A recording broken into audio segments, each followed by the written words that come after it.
I would say I am a sneaky, confident person, riddled with anxiety, but it doesn't stop me from doing stuff. At least stuff that I want to do. I'll be terrified, but I'll still have a deep-seated inner confidence that I'm capable of accomplishing something if I want to accomplish it. Despite all evidence to the contrary, I'm a stubbornly confident person in the face of repeated personal failures. I'm pretty good at that, but the anxiety doesn't go away either. That's why it's sneaky confidence. You can't always tell it's confidence. Sometimes it looks a lot like nervous panic in the face of insurmountable odds. Sometimes it looks like diarrhea before a big show. But I still do the thing, so long as it's something I want to do. I'm selfish that way. I'm pretty good at being sneaky, selfish, confident.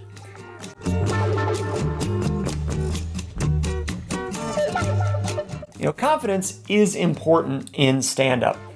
You gotta exude some level of confidence. People need a reason to believe you're worth paying attention to. Confidence is one of the criteria people judge you by to see, is this person worth my time? Is this person worth my time? People are harsh that way. If you come across as confident, they're more likely to pay attention. I used to get emails from an author, Mark Manson, who wrote a pretty popular book, The Subtle Art of Not Giving a Hoot. It was a different word than hoot. The book I liked more was actually his second book, Everything is Hooted, a book about hope. That's the one that convinced me to sign up for his email list. I actually don't subscribe to the emails anymore. They weren't bad emails, they were good emails. But I went on a self-help kick for a few years when my life was falling apart, more or less, and I signed up for like 6 or 7 weekly email lists. And at this point, I needed to pare that down to more like 3 email lists. So I only get 2 weekly emails and 1 monthly email now. That seems to be enough email self-help to keep me chugging along. But anyway, one of Mark's emails was about confidence. He had some interesting things to say about it. Here are some of those things. If you like these things, maybe check out Mark Manson's email list. So Mark wrote the following: to unconfident people, narcissism in others looks like confidence. To confident people, narcissism in others looks like a lack of confidence. So what's that mean? False confidence, aka narcissism, appears to be real confidence if you yourself are an unconfident person. If you don't know what real confidence feels like, you can't recognize it in other people. So that's one thing. It takes confidence to know confidence. He says another way to tell confidence apart from narcissism is to see how it affects other people. Narcissism needs to diminish others in order to maintain a sense of comfort and security. Confidence is a comfort and security regardless of what others say or do. Interesting distinction. Narcissism has a negative energy to it. It seeks to overpower and engulf others. Confidence may need to have a combative component if it comes to that, but confidence can be just as happy being apathetic toward other people's opinions. I'm not saying that's always good to be apathetic towards other people's opinions, but narcissism is also apathetic toward other people's opinions. Narcissism is apathetic and seeks to belittle others. Confidence is apathetic, and that's kind of it. So long as you don't get aggressive and try to mess with confidence, confidence is content on its own. Narcissism needs to feed off others. It's inadequate on its own. Mark makes a further distinction, saying that true confidence is not expressed through bravado, but rather vulnerability. A confident person does not feel a need to prove that they are right.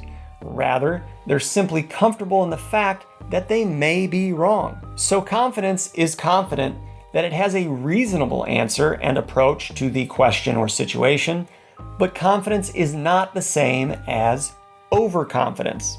A balanced level of confidence is not the same as hubris, aka excessive confidence or pride.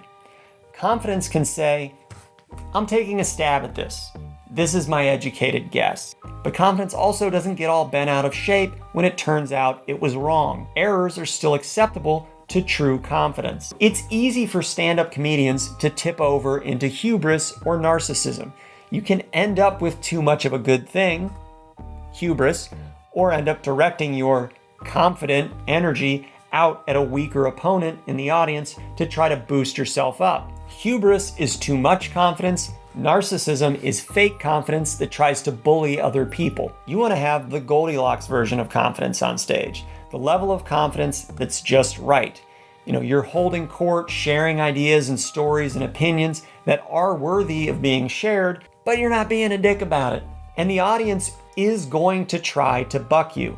The audience is going to try to buck you. That will happen. Because if you're any good as a comedian, really if you're any good as a public speaker of any kind, you're gonna say some stuff that an unconfident person would not be able to pull off saying. You're going to say some stuff that an unconfident person would not be able to pull off saying. Those are the kinds of things people gather into groups to hear a person say. No one gathers in a big crowd for someone to say, "Today's Tuesday, just wanted to share." That's not going to get anyone to cheer or boo or gossip.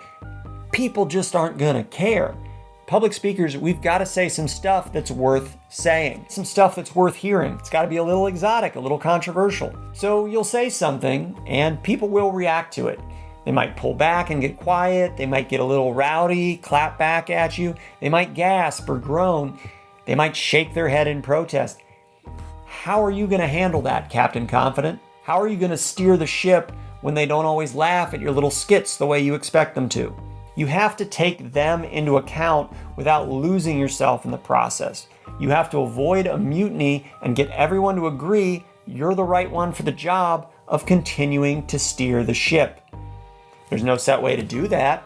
It's a very adaptive, dynamic process. The only way to build this confidence, this ship steering confidence, is to do the thing over and over again. Confidence comes from being good at something. You have to be qualified. If you're more qualified to be on that stage than every other person in that room, pretty good start. You're heading in the right direction. How do you get there? You get there by putting in reps. Until you've put in your reps, where does that leave you?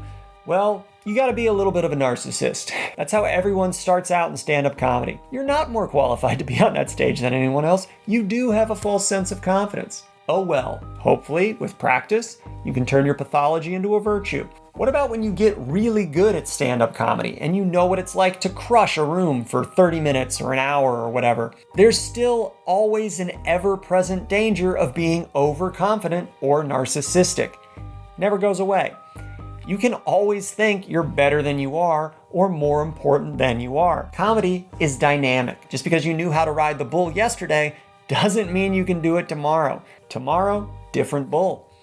The only way to maintain that confidence is to keep riding bulls over and over. I was listening to John Mayer on Conan O'Brien's podcast. They were talking about how important it is to never apologize for anything on stage. Mayer was saying how you never want to tell the audience that you're sick with a cold or acknowledge when a guitar string breaks. You never want the audience to know they aren't getting the best show. And him and Conan, they mentioned cult leaders don't apologize. He was like, "Oh, sorry, my prediction about the end times was off. My bad, everybody." No, they just make more cult leader predictions and rules. You have to look in control at all times because that creates an illusion or fantasy that everything is going great. And that sets an excited, buoyant mood for everyone else at the show. The show is a little bit of a cult. You're a little bit in a confidence game here. So it may be that under certain circumstances, a little hubris, a tinge of narcissism can actually better serve the audience.